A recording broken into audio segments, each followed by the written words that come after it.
to later be involved in the assassination of Martin Luther King.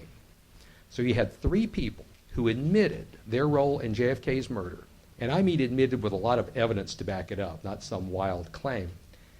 And because there was so much government secrecy, legitimate and illegitimate, when JFK was murdered, 3 of those people remained free to be involved in the assassination of Martin Luther King in 1968. So that's one of the most direct examples I can ever give of why too much government secrecy is bad, because it cost Martin Luther King his life 5 years after JFK was murdered. And we won't have time to really get into Bobby Kennedy tonight, but yeah, there's some connection there too. So you may wonder, so what was in those 4.5 million files that the JFK Assassination Records Review Board released in the 90s? Well, most people don't know because most people haven't looked at them. Most mainstream news organizations, not all, but most, like to pretend there was only ever one government committee or commission that looked into the assassination, the Warren Commission, and that's it. You know, there's a major newspaper in this city, then that's kind of their official position. Whatever was decided in 1964, that was right. In reality, there were at least 6 government committees and commissions. The Warren Commission was only the first and the least informed. There were 6.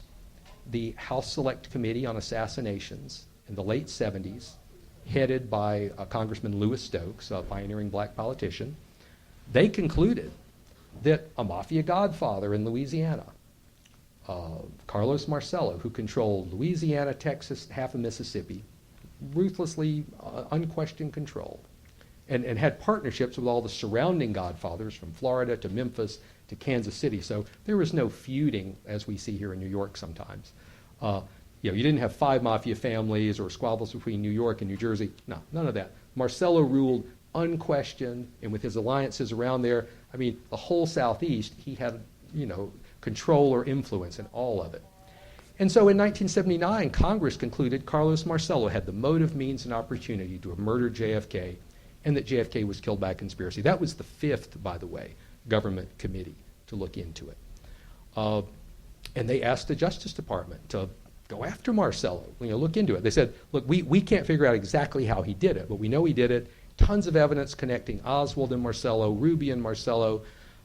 We can't say exactly how he did it. They didn't know at the time. That's because the FBI and CIA was holding so much.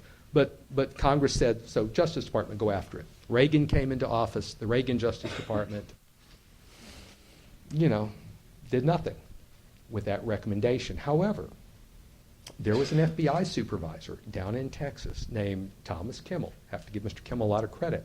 His grandfather, by the way, had been the admiral at Pearl Harbor when the Japanese attacked. And Admiral Kimmel was scapegoated by the U.S. Navy and the government into taking all the blame when there was plenty of blame to go around.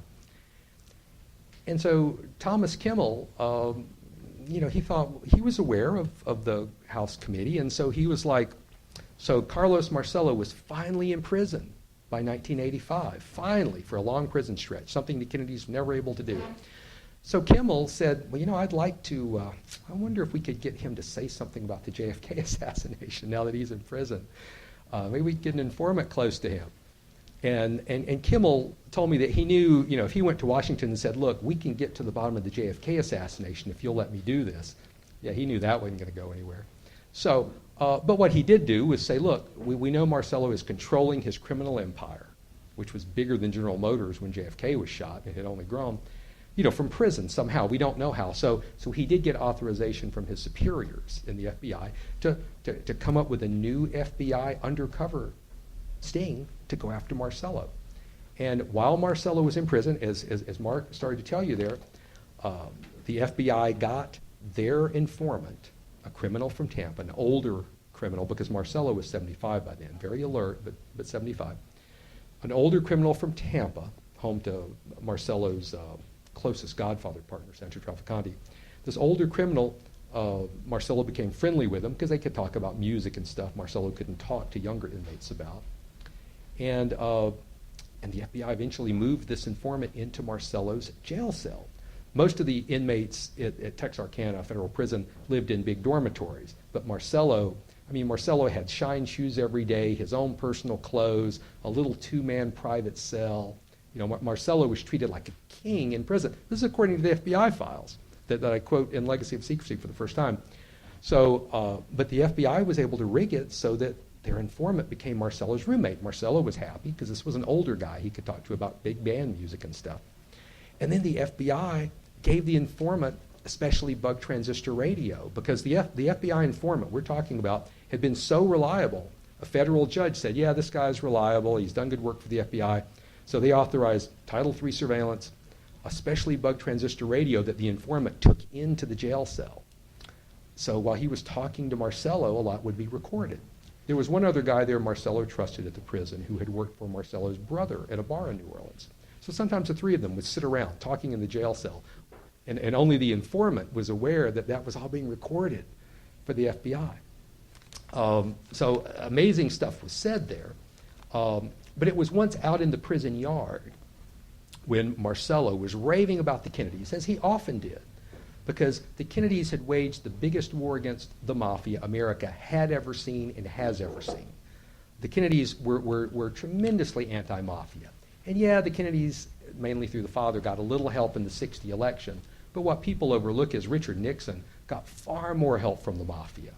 And Richard Nixon's career started with the mafia. So, and Richard Nixon, while he was vice president in the 50s, and Hoover was FBI director, Hoover even denied the mafia existed. So that's what created the opportunity for Senator John Kennedy to spearhead a Senate committee to investigate organized crime and their ally Jimmy Hoffa. And then Senator John Kennedy appointed his brother, his chief counsel, Bobby Kennedy, and that resulted in all this sparring you can sometimes see in tapes where Bobby's just going after Jimmy Hoffa and Sam Giancana and all these people. And there's been some myth in rewriting that somehow Kennedy was the mob's president and Sam Giancana loved the Kennedys. No, the mafia loved to play both sides. The mafia candidate in 1960 was Richard Nixon, but the mafia likes to hedge their bets, like any good hedge fund, so that they are going to win no matter what happens. So yeah, they gave some support to Kennedy, mainly through JFK's father. But after John F. Kennedy was appointed his brother attorney general, they went after the mob full bore, especially the mafia in Chicago, Sam Giancana's mafia, the mafia in Tampa, Sandro Trafficante's mafia, and Carlos Marcello, who controlled Louisiana and Texas. So Marcello just hated the Kennedys because early in the administration, Bobby had Carlos deported to Central America. Carlos was not a U.S. citizen. His parents were from Sicily. Carlos was born in Tunisia. Carlos managed to get, with the help of Johnny Roselli, another mobster I'll tell you about, a fake Guatemalan birth certificate. So after Bobby takes office, Bobby kind of tells the INS, look, you've been giving Marcello a free ride under Vice President Nixon. That's over. So the INS hustled Marcello on a plane without hearing and kind of dumped him in Central America, and you got this big, powerful godfather trudging through the jungles of Central America, cursing the Kennedys and swearing to get even. And Marcello sneaks back into the U.S. with the aid of a pilot by the name of David Ferry, whom Joe Pesci portrayed so well in that Oliver Stone movie.